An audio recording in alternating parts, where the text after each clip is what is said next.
Bismillahirrahmanirrahim. Assalamu alaikum dear viewers. This is Sir Saud and you are watching my YouTube channel Saud Solutions.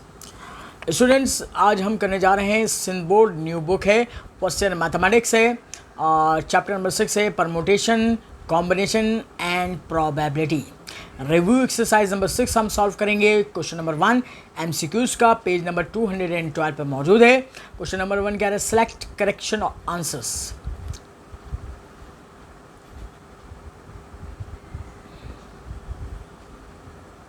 Number 1, if n is equal to 0 then n plus 1 factorial divide by n factorial किसके बराबर होगा।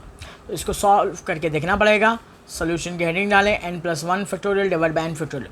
n की जगह आप 0 put कर दिए, यहाँ पे 0 plus 1 डिवाइड बाय 0 फैक्टोरियल।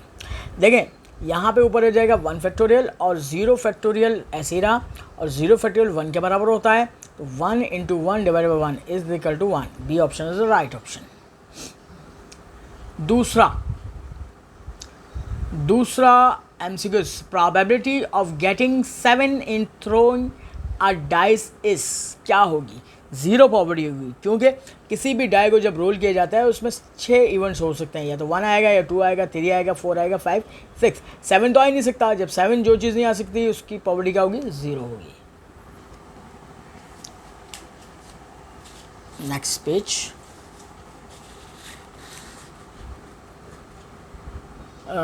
तीसरा MCQ से the factorial form of 12.11, dot means multiply करना है, .11.10 किसके बराबर होगा। तो आपको फैक्टोरियल फॉर्म में बंद करके लिख के दिखाना है।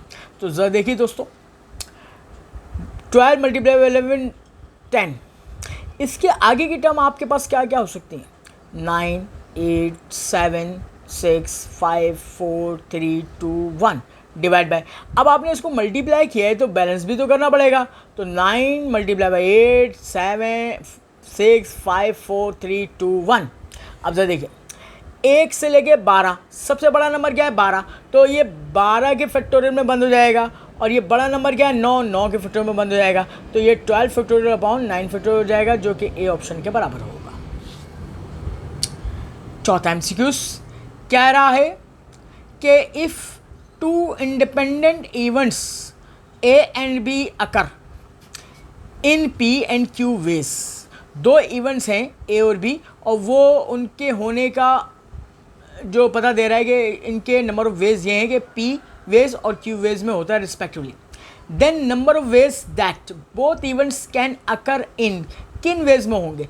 तो इसका मतलब ये फंडामेंटल लॉ ऑफ मल्टीप्लिकेशन है, तो ये P.Q वेज होगा। तो सॉल्यूशन मैंने लिख दिया, ए जो है P वेज है और B is equal to Q ways है। तो अब हमें याद होगा आपको कि हम इसका फंडामेंटल लॉ ऑफ मल्टीप्लिकेशन कैसे करते थे। वो नेक्स्ट पेज पे इसको मैं सिम्प्लीफाई करके दिखाया है, इसको ज़रा गौर से देखिएगा।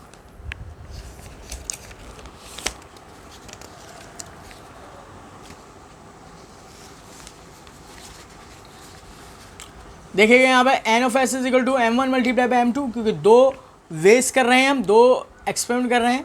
तो m1 पहला एक्सपेरिमेंट हो गया, m2 दूसरा हो गया। m1 की जगह p आएगा और m2 की जगह q, P.Q वेज हो गया।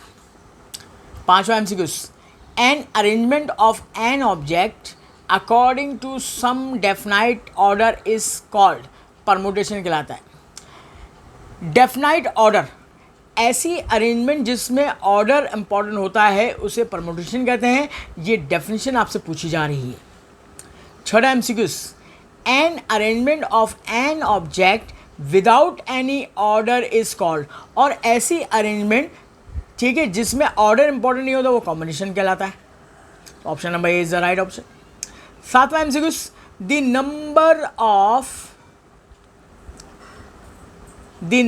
Of permutation of the letter of the word committee is किसके बराबर होगी। तो अब इसको देखते हैं, ये क्योंकि ग्रुप परमुटेशन का सवाल है, क्योंकि इसमें लेटर्स क्या कर रहे हैं, रिपीट कर रहे हैं। नेक्स्ट पेज पे आइएगा। कमेटी, टोटल नंबर्स कितने हैं, काउंट करें, 1 2 3 4 5 6 7 8 9, n इज इक्वल टू 9। कौन कौन से लेटर्स रिपीट हो रहे हैं, एक N1 हो रहा है, M 2 दफ़ा रिपीट हो रहा है, N2 T के बराबर है, 2 दफ़ा रिपीट कर रहा है। N3 E 2 दफ़ा रिपीट कर रहा है। तो इसका मतलब है ऊपर लिखेंगे 9 और नीचे लिखेंगे 2 2 2। तो इसको ऑप्शन को मिला लीजिएगा, किस ऑप्शन से मैच कर रहा है। 9 2 2 ये ऑप्शन नंबर ए से मैच कर रहा है, तो ए इज द राइट ऑप्शन।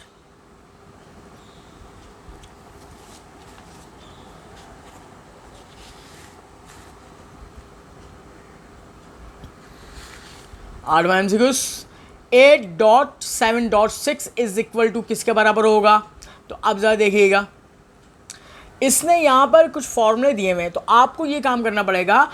आपको साइंटिफिक कैलकुलेटर मौजूद होगा एग्जाम में, आप इनको इन वैल्यूज़ को कैलकुलेट करिएगा। ये NPR है, NCR है, कैलकुलेट करके देखिएगा कि किसके बराबर आता है। तो देखिए ट्रिक, 8 × 7.6 336 आता है। अब आप ऑप्शन को सॉल्व करके देखेंगे कि किस ऑप्शन का जवाब 336 आता है, इसलिए आप कैलकुलेटर का इस्तेमाल करेंगे। ऑप्शन नंबर ए उठाया, 8P3 किया, 336, तो ऑप्शन नंबर ए से मिल रहा है।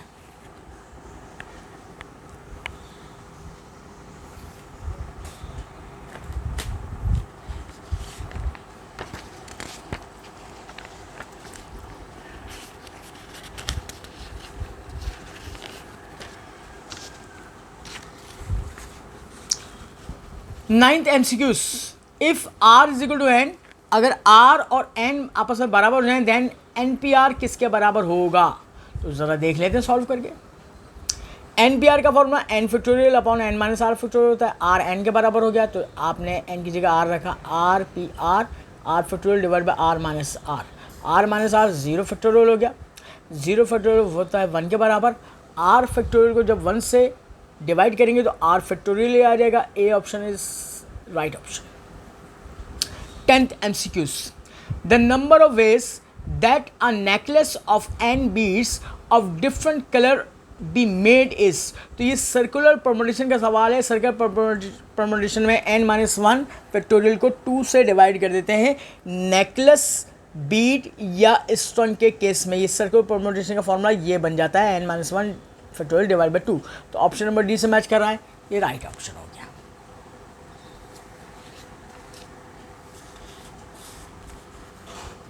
इसके बाद है 11वां MCQ, any subset of a sample space is called. ये डेफिनेशन पूछी जा रही है, एन इवन कहलाएगा। अब जरा देखिए एग्जाम्पल, मैंने एक सेट लिखा S 1 2 3 4 5 6।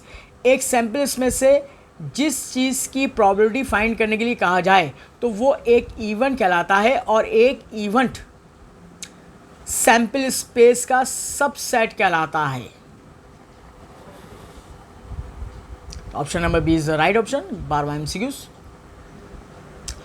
For 2 events A and B, if A intersection B, 2 events हो रहे हैं और A intersection B null set आ जाता है, then events A and B are called. क्या कहलाएंगे? म्यूचुअली एक्सक्लूसिव इवेंट्स कहलाएंगे, नॉट म्यूचुअली कहलाएंगे, ओवरलैपिंग कहलाएंगे, और डिपेंडेंट इवेंट्स कहलाएंगे।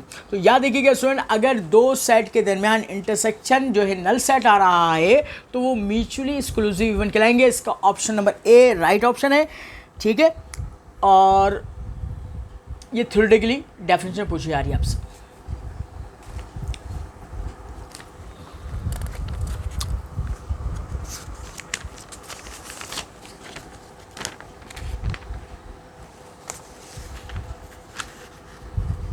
तेरहवां MCQs, when a dice is rolled and coin is tossed, all possible outcomes are कितने होंगे। अब इसका एक्सपेरिमेंट परफॉर्म करना पड़ेगा और समझना पड़ेगा। एक डाइस 1 2 3 4 5 6, इसके 6 वेज हैं, इसको रोल किया गया, और एक कॉइन हेड एंड 10, तो 6 2 12 वेज होंगे। तो B option is the right option. Fundamental law of multiplication इस्तेमाल हो रहा है। 14th, if 2 events A and B have equal chance of occurrence, अगर 2 इवेंट्स हैं और दोनों इवेंट्स के होने का चांस इक्वल हो, देन द इवेंट्स आर क्या कहलाते हैं? तो वो आपके पास इक्वली लाइकली इवेंट्स कहलाते हैं। अब इसकी एग्जाम्पल समझिएगा। कॉइन है आपके पास, इसमें हेड होता है और टेल होता है। अब आपसे कोई कहे कि हेड आने की प्रॉपर्टी क्या होगी भाई, तो आप बोलेंगे 1/2, क्योंकि 50% है, और टेल आने की प्रोबेबिलिटी का भी 1/50%। तो अगर हेड आने की प्रोबेबिलिटी भी 50% है और टेल आने की भी 50% है, तो उसका मतलब है इनका इक्वल चांस है ना, तो ये इनको कहेंगे इक्वली लाइकली इवेंट्स। आइए 15वां MCQ. If E be an event of a sample space S, then अब देखें ये प्रोबेबिलिटी की आपसे रेंज पूछ रहा है कि प्रोबेबिलिटी जब आप किसी इवेंट की मालूम करते हैं तो उसकी रेंज क्या होती है। तो रेंज बी ऑप्शन में है कि प्रोबेबिलिटी लाइज बिटवीन 0 and 1। 1 हो सकती है, 1 से लेस देन भी हो सकती है, 0 भी हो सकती है, मगर 0 से लेस देन भी नहीं जाएगी, नेगेटिव प्रोबेबिलिटी नहीं होगी, 1 से बड़ी नहीं होगी। तो ये रेंज ऑफ दी प्रोबेबिलिटी आपको याद रखनी पड़ेगी।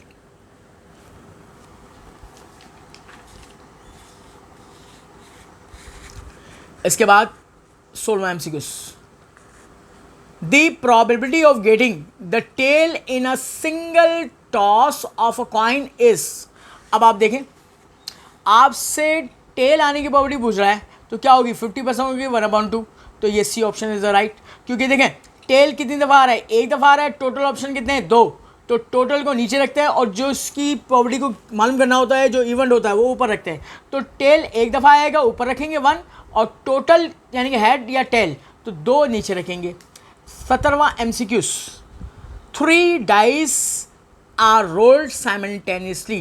3 डाइस जब आपके पास एक साथ रोल किए गए, then n of S is equal to किसके बराबर होगा। अब ज़रा देख लीजिए, एक डाइस में कितने इवेंट्स होते हैं, 6, दूसरे में 6, तीसरे में 6। तो सबके गिवन ऑप्शंस को मल्टीप्लाई कर देंगे तो कितना आ जाएगा, 216 वेज हो जाएंगे। तो option number C is the right option.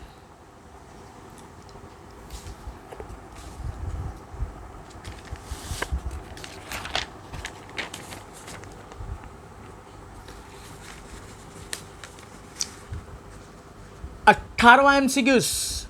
2 teams A and B are playing a match. The probability that team A does not lose is।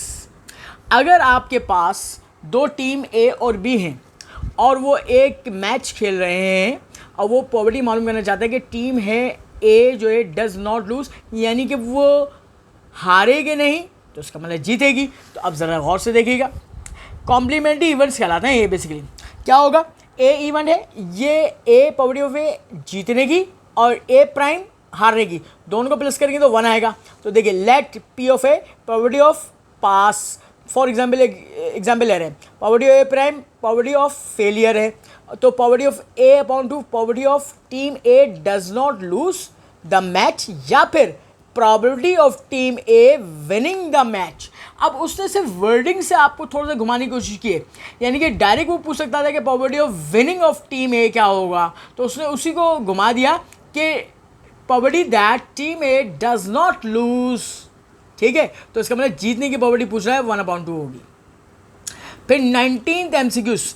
If NC6 is equal to NC12 then n equal to किसके बराबर होगा। इसको हम complementary combination से सॉल्व करेंगे। Complementary combination का formula याद रख लीजिएगा, ये भी फॉर्मूले में एमसीक्यूज में पूछा जा सकता है। NCR is equal to NCn-R होगा। इस फॉर्मूले को यहाँ पर यूटिलाइज करेंगे। अब नेक्स्ट पेज पे इसका सोल्यूशन प्रॉपर तरीके से मौजूद है, ज़रा देखिएगा। NC12 is equal to NC6। आप क्या करोगे कि बड़ा वाला जो नंबर होगा यहाँ पे R का, इसको रिप्लेस करोगे n-R से। क्या करोगे, n-R, NCn-R is equal to NCR। अब जब क्योंकि ये बराबर है तो ये और ये आपस में बराबर हो जाएगा, n-12 इज इक्वल टू 6, -12 हो जाएगा, प्लस हो जाएगा, n की कीमत क्या हो जाएगी, 18। तो जो ऑप्शन आपका 18 से मिल रहा होगा वो इज राइट ऑप्शन कहलाएगा। स्टूडेंट्स, इसके साथ ही हम अपना आज का वीडियो लेक्चर यहीं पर एंड करते हैं। मज़ीद एमसीक्यूज़ के सोल्यूशन को जानने के लिए, सवालात के सोल्यूशन को जानने के लिए देखते रहेगा सॉल्यूशंस। इसको सब्सक्राइब करना ना भूलिएगा, बेल आइकन का बटन प्रेस करें, लाइक करें, शेयर करें अपने दोस्तों के साथ। अपना बहुत ख्याल रखिएगा। अल्लाह हाफिज़।